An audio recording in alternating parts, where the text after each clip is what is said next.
Good morning. So today we are going to be working on lesson 22, and we're going to continue solving equations with variables on both sides.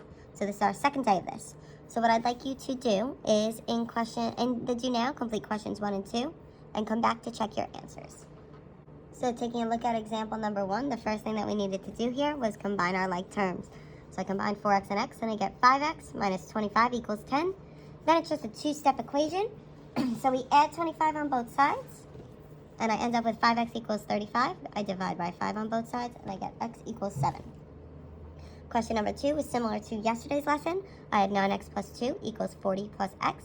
I have variables on both sides of the equation, so I need to move my variables over to one side of the equation. So here I had a positive 1x and a 9x here, so we always want to move the smaller one over. So positive 1x, so I would do the opposite and subtract the 1x. 9x minus 1x gave me 8x, then I have my plus 2 equals 40. Then I need to subtract 2 on both sides, and I get 8x equals 38. I divide by 8, and I got 4.75. So what would happen if there are multiple terms on each side of the equation? So we're always going to start with our line down our equal sign, and what we're going to do is we are going to look at each side individually. So I want you, if you have a piece of paper, you could use that. We're going to cover the first side. So I see 6x minus 9x plus 4. And first thing we want to look for, is there anything that we can combine there? So we want to look to combine any like term. And I notice here, I have a 6x, and I have a negative 9x that I can combine. And that combines to give me negative 3x. Then I have my minus 4. Then I want to look on the right side of my equation and see if there's anything that I can combine there. So I have negative 2x minus 2. So there's no like terms there, so I leave it as negative 2x minus 2. So now looking at this is just exactly what we did yesterday. So I have negative 3x minus 4 equals 2x minus 2. So I have a negative 3x and a negative 2x. So I need to move my variables to one side of the equation. So the negative 3x is smaller, so that's the one I'm going to move.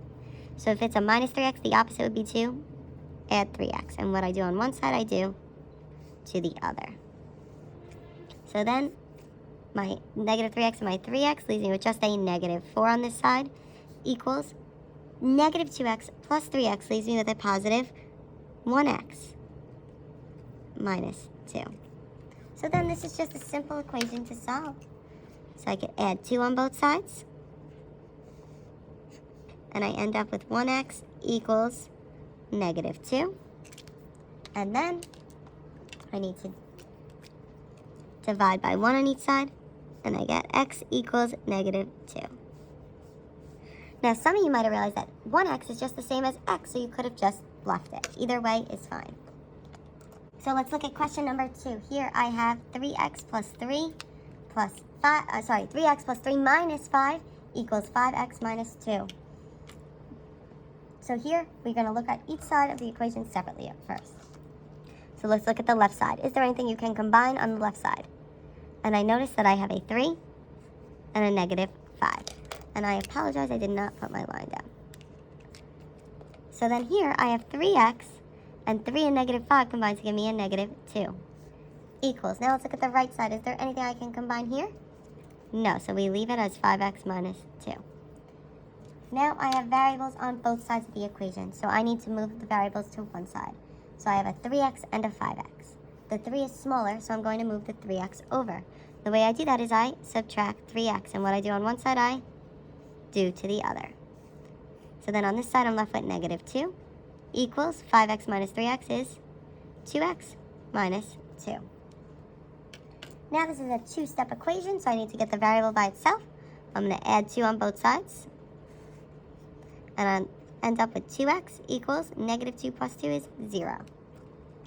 Then I need to divide by 2 on both sides, and I get x equals 0. So now I'd like you to, now let's look at example 3 together actually. If I'm looking at example 3 first, we're going to look on our left side. I have negative 2y. Is there anything to combine there? No. Then I need to look on my right side. Is there anything that I can combine on the right side? Well, I notice here I have a negative 3y and a negative 2y. So here I end up with negative 2y equals negative 3y and a negative 2y give me a negative 5y plus 12. So now I have variables on both sides, so I want to move the variables over. So I have a negative 2y and a negative 5y.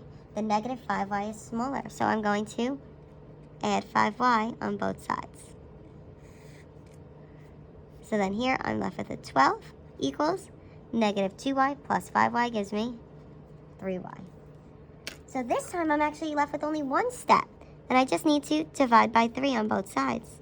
And I get y equals 4. So I'd like you to try examples 4 and 5 and come back to check your answers. So now looking at question number 4, I look at my left side first, and I notice that I need to combine 6a and negative 9a, and that gives me negative 3a minus 4. Then I look on my right side and I notice that there's nothing I can combine there, so it just equals negative 2a minus 2. So then I have variables on both sides of the equation. So what I'm going to do is move the negative 3 over because that's the smallest one. So I'm going to add 3a on both sides. I end up with negative 4 equals 1a minus 2. Then it's a simple two-step equation. So I would add 2 on both sides, and I end up with negative 2 equals 1a. Now you could have just stopped there because negative 2 equals 1a is the same as negative 2 equals a, or you could have divided by 1 on both sides and ended up with negative 2 equals a. Number 5, I look on my left side and I see that I can combine negative 10, positive 4, and negative 5. And I end up with x minus 11 equals, on the right side there's nothing that I can combine, so I leave it as 7x minus 5. Then I notice that I have a x and a 7x. Now both of these are variables, so I need to bring my variables to one side of the equation. So my x is really a 1x. So then I subtract 1x on both sides because that's the smaller one, and I get negative 11 equals 6x minus 5. I now solve this like a two-step equation. I add 5 on both sides. I end up with negative 6 equals 6x. I divide by 6 on both sides, and I get x equals negative 1. If you have any questions, please comment on this video or in the Google Classroom.